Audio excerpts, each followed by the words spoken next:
Hello everybody and welcome to my level 100 Shred Werewolf companion build guide. So first off, a disclaimer, this is not meant to be a meta build.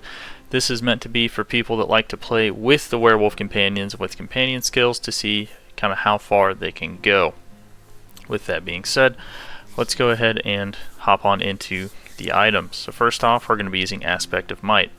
On the helm, the reason for this is because it's going to give your basic skills more damage reduction, which is pretty nice. You're going to want CDR, ranks into Poison Creeper, max life, and then if you're playing at lower tiers, so for example tier 3, or if you're just playing a lot of stuff in base tier 4, just pretty much an area where the werewolf damage has not fallen off yet, you can go for ranks into wolves. However, if you're doing higher stuff, the wolf damage is going to fall off, so it's going to require you to shift your focus on what your wolves are doing to where they become more utility.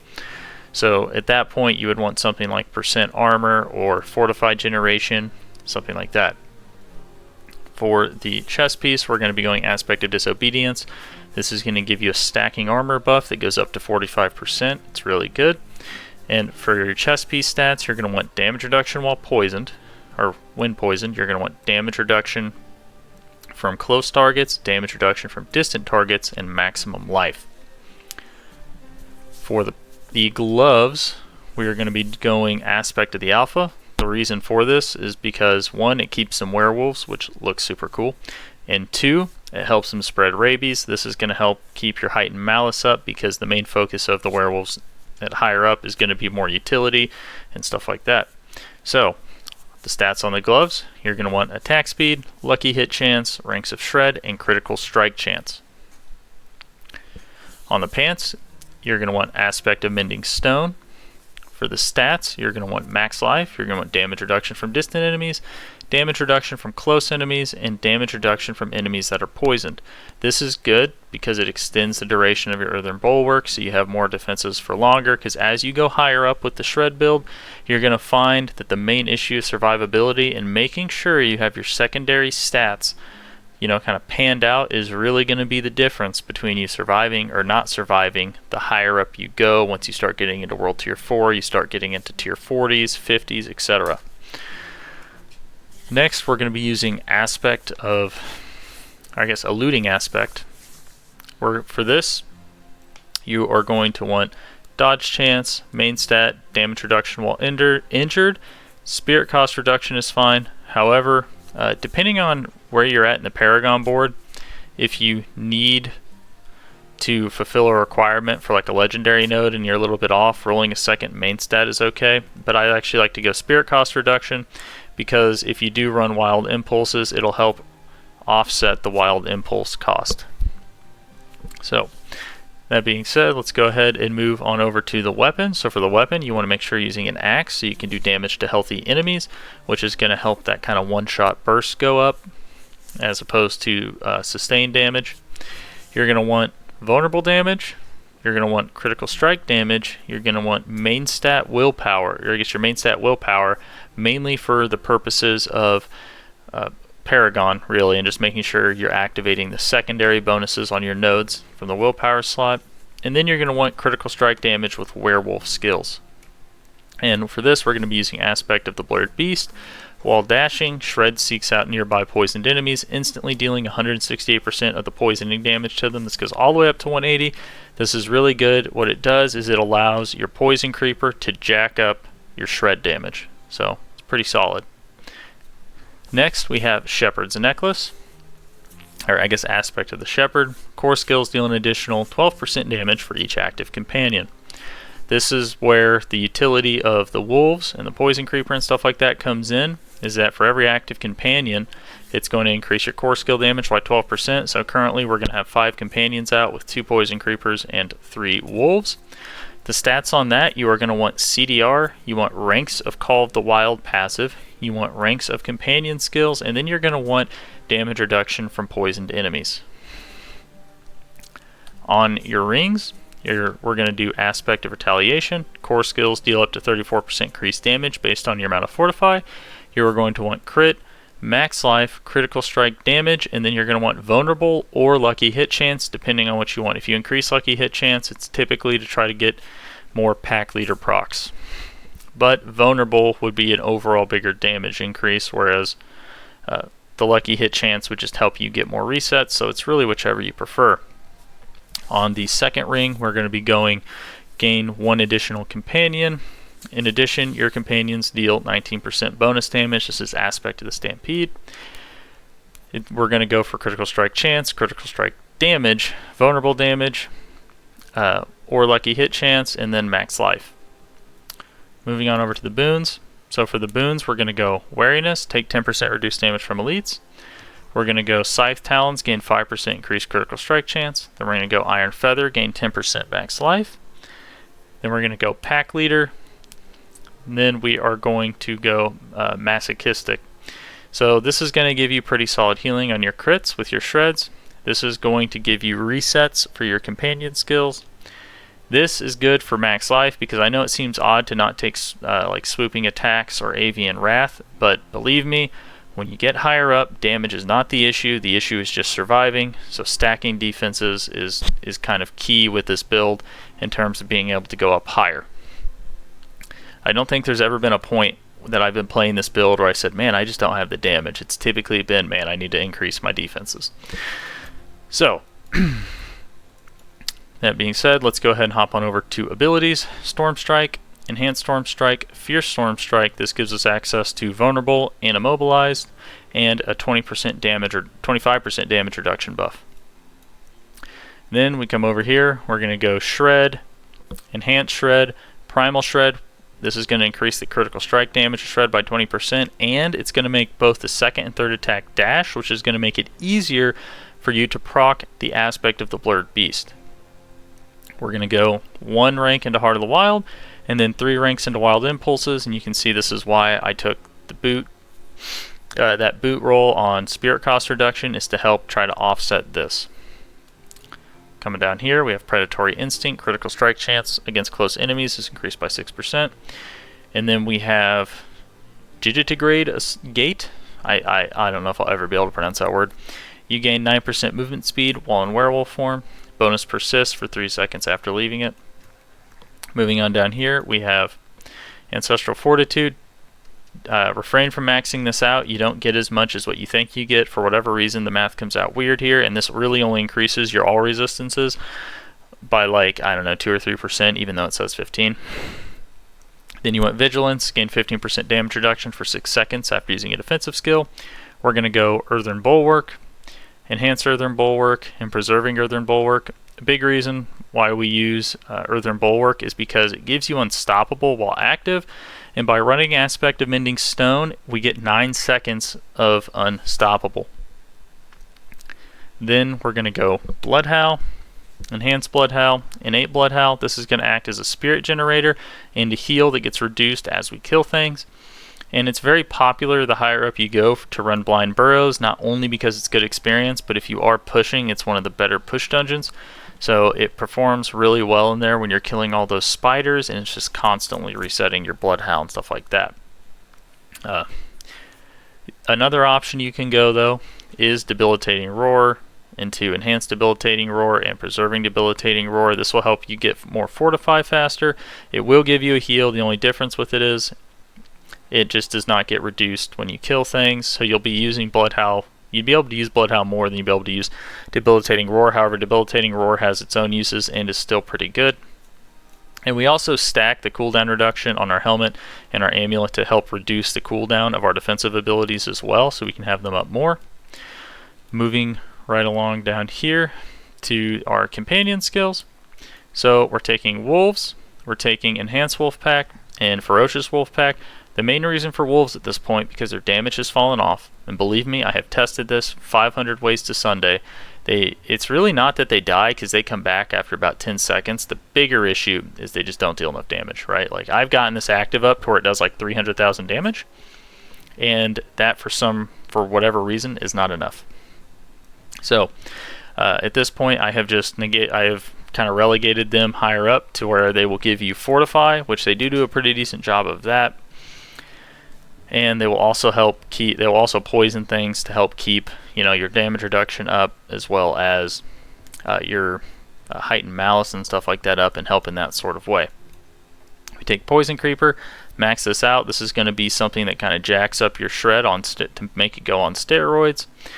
So we're going to take Enhanced Poison Creeper and Ferocious Poison Creeper. The reason why we take Ferocious Poison Creeper instead of Brutal Poison Creeper is because by increasing the active poisoning duration by 3 seconds, it's giving this a very big buff to its damage. You can see if we take this out, it drops down to 71,000. We put it back in, it's up to 143,000. So it has a very astronomical effect on the damage here, which also, because this is being used to also enhance the damage of your shred, directly affects your shred damage. So we have Call of the Wild. Your companion skills deal 60% bonus damage, just to help buff your Poison Creeper. Come down here, pick up Neurotoxin, Toxic Claws, and Envenom. Then we are going to go Defensive Posture, Nature's Resolve. This is going to help you get fortified naturally just by being hit by things. Quick Shift, when a shape-shifting skill transforms you into a different form, it deals 15% increased damage. Because we are using Storm Strike, it is going to make it to where it shifts us back and forth. And we have Natural Fortitude. Shape-shifting just automatically fortifies you. And then we're going to go Lupine Ferocity, because with Aspect of the Blurred Beast, we are going to be able to proc this quite a bit. A quick note on gems. We want to go Fortified in the armor, or damage reduction while fortified in the armor. Then we want to go critical strike damage to vulnerable enemies in the weapon. And then we want to go skulls or armor in the jewelry. Alright, so a quick little Q&A, or like common questions I'm probably getting asked. So first off, why no uniques? So Mad Wolf's Glee, unfortunately, is not good enough to make the cut here, because we don't really get an insane amount of benefit from being a werewolf all the time. Not only that, we also lose way too many defensive stats, and the higher up you go, your defensive stats being on point matters. Like this chest piece right now I need to roll the companion skill damage off of it for damage reduction. I also need to roll that total armor to a different type of damage reduction. Like this chest piece right here could use some work. So, and that already has, you can see, 3 different defensive stats on it, and that's still not good enough, right? So when you look at Mad Wolf's Glee gives you like 1 damage reduction stat, I believe, and it's going to be damage reduction from poisoned, and then it gives you like 3 increases to damage, which just, not only that, they're additive damage bonuses, so you're not actually getting that much damage, because at this point in the game we have so many additive bonuses stacked anyway that it's not going to do a whole lot for you. I will put a link to my video that explains damage in this game in the description below if you're not aware of how damage works in this game. But that is the main reason why, is because you just give up too many defensive stats when it comes to Storm's Companion. So I have tried to buff the werewolf damage a billion ways to Sunday. I mean, I have tried making whole Paragon boards.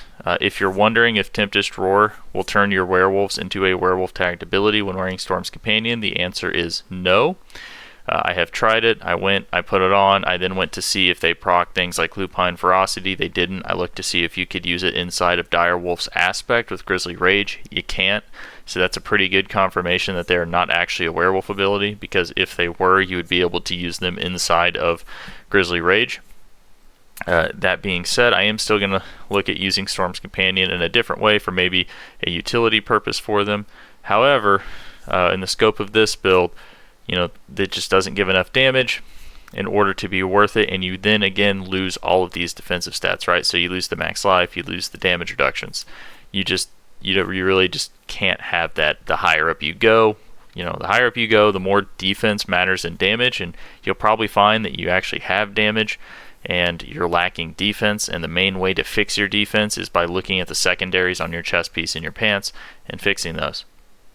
So that is why I'm not using any uniques.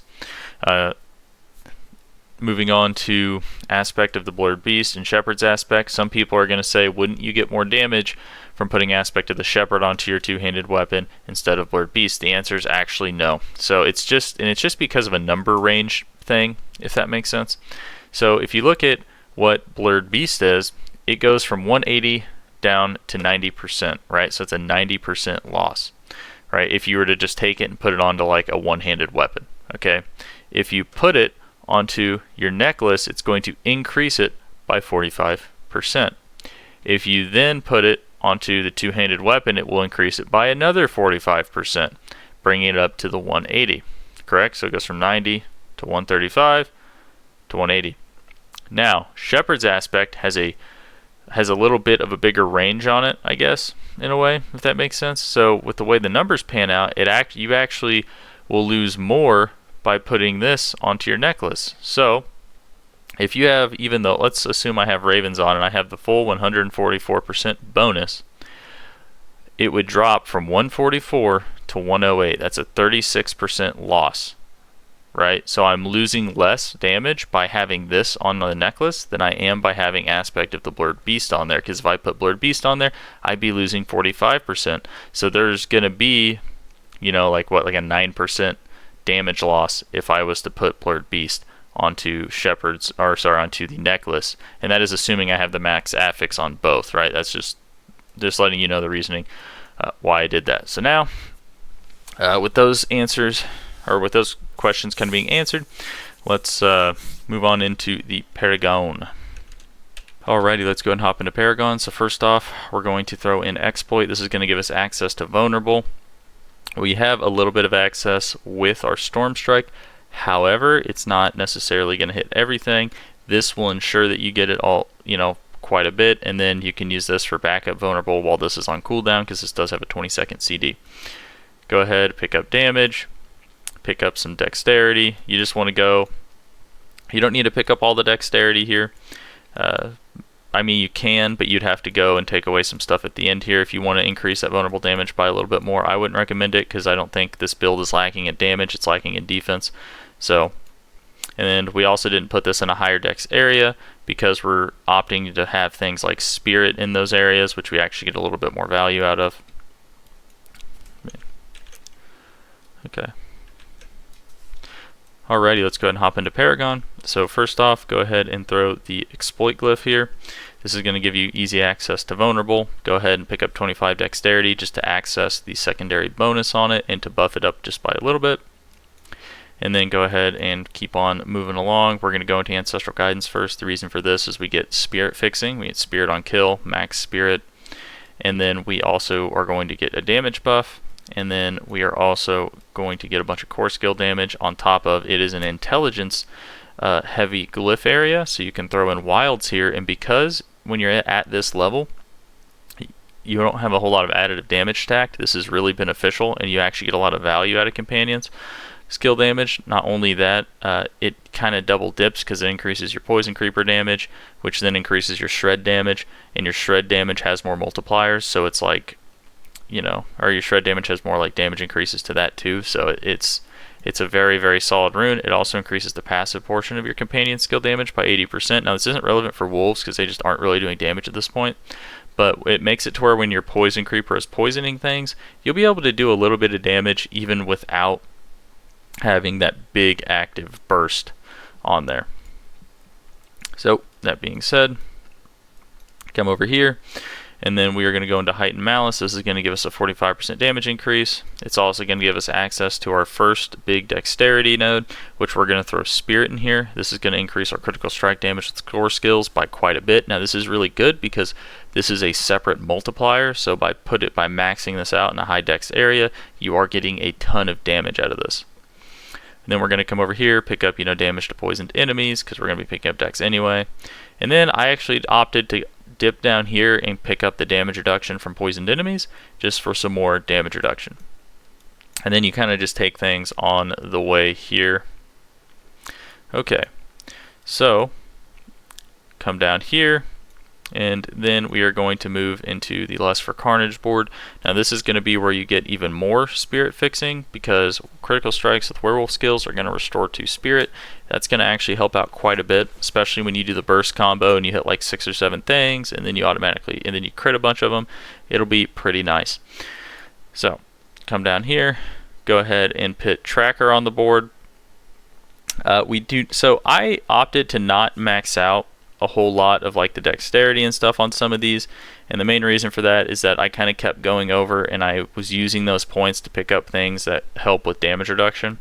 So you don't necessarily have to do that. If you feel like you need more damage, you can opt to not do this if you're at low levels of play, and you can just go ahead and get, pick up more dexterity to buff up this poison damage. But we did go ahead and we threw Tracker here. The main reason why we have Tracker here, though, is because it makes your poisoning damage effects last 33% longer, which is multiplicative.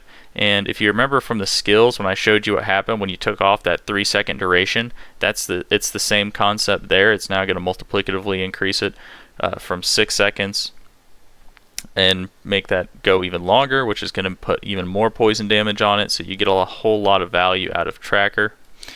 All right. So pick up the werewolf skill damage and stuff like that. I'm not too big on healing received. I don't really find that to be a super good defensive stat, so I didn't pick that up. Come down here, pick up the werewolf skill damage, and you also get critical strike damage down here, which is really good. Like, critical strike damage is really good. So pick up Bless for Carnage to get some more spirit fixing, and then we are going to come down into our last one, which is going to be the Inner Beast node, but we're really only taking this because it has a pretty good little glyph socket that has pretty okay rare nodes around it. So you come on down, pick up, go ahead and throw Bane in here. Now Bane is pretty good because your poisoning damage effects have a 10% chance to deal double the amount of damage over their duration. So you're going to notice that, like, you're just kind of randomly hit like these really big crits. And that's how you're going to hit like the really huge crits, is that you're just going to kind of have procced your chance to do a double amount of poison damage over the duration when you use your Vine Creeper, and then you're going to Blurred Beast and it's going to hit for like 30 million or something crazy, and you're going to be like, wow. So then came over here just to pick up some armor, pick up a little bit of armor, more defenses. I would say if you want to go back and you do want more damage, you probably could just get rid of this stuff. Is probably the best stuff to get rid of. If I had to say, it would be like, get rid of the armor and stuff like that, and then just go take it back and then fill out like this one, or you could do exploit, whatever fits your fancy. I just opted to go for more defense. That was kind of my thought process here. Alright, so that's it for the Paragon. Let's go ahead and get into some gameplay. Just going to show you guys like the current highest one that I have done, which is a 60, I believe. So, which probably won't be able to go crazy amount higher than that because that run was pretty shaky until I get all my defensive stats, but enjoy. Alright, go around canals, tier 60, using a critical strike chance and damage increase potion. I'm not ready yet. I beg you.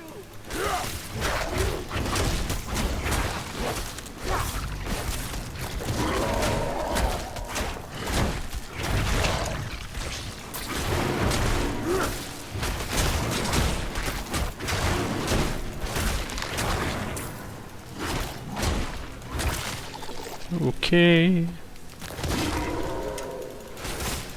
must wait a moment.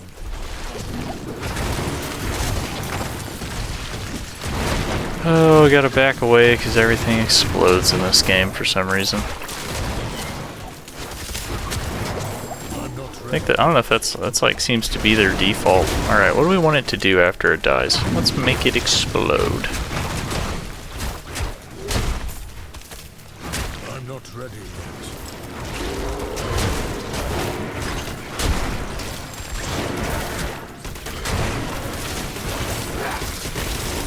I must wait a moment. That's okay though. That's okay.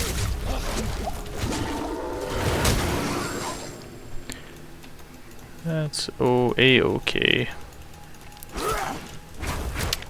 Yeah, definitely need to get more defensive stats, that's for sure. Okay, what do we got here? I'm not ready yet. Oh, and I get exploded. Alright, well. Unfortunate. What a set of affixes there. That's okay though. That's just gonna kinda happen. Sometimes you're just gonna get CC chained and die. It's kind of an issue they probably should fix, is why you need to have so much unstoppable in a build to even be able to play it.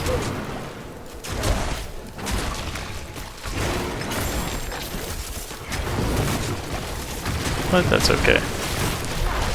We will just keep adapting, keep persevering, and we will try to overcome. This is an off-meta build anyway, so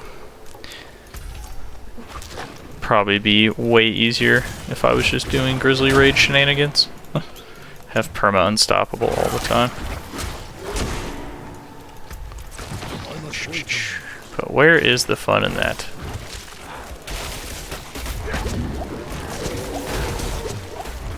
Oh my gosh, can I move?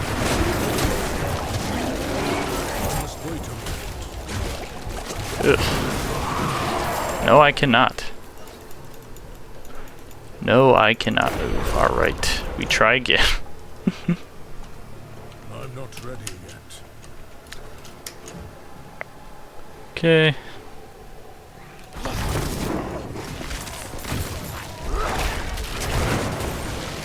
Oh. You're already frozen. That's okay though.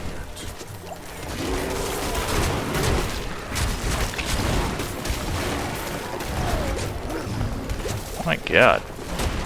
I'm not ready yet. Jesus.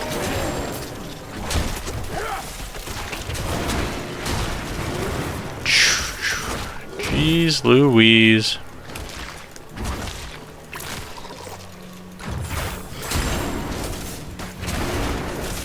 I must wait a moment.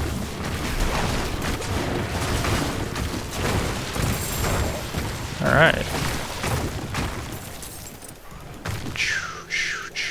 What do we got here? Channeling? That could help out a little bit. I'm not ready yet.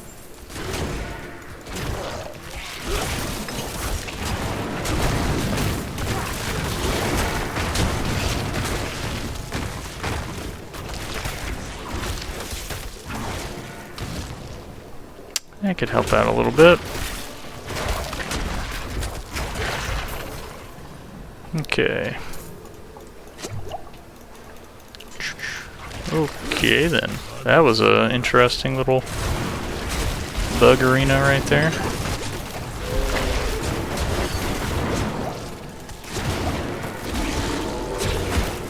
I'm not ready yet.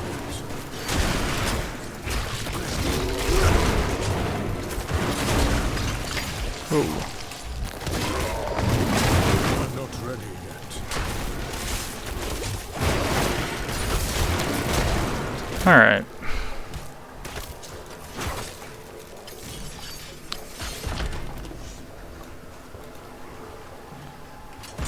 Oh, keep on keeping on.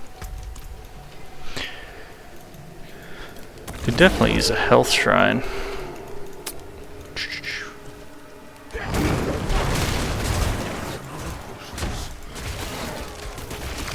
Alright, they have damage immune, so I'm gonna need to be careful here. Yeah. Or if I can get them outside that damage immune. Nope.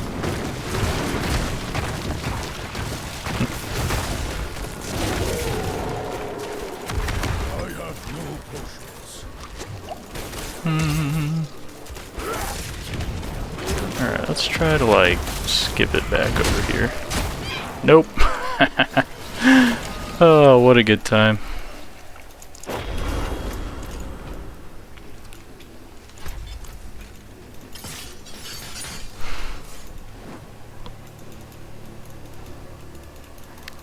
I must wait a moment. Alright, we try again.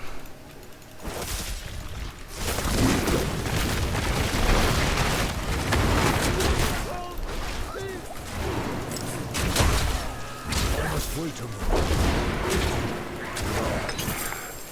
I guess we can just do this too.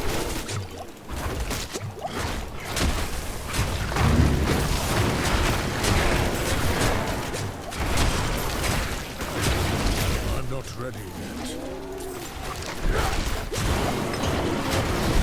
Okay. Shaky. I might be, I definitely need more defense. My gosh. But, you know, we got there, I guess.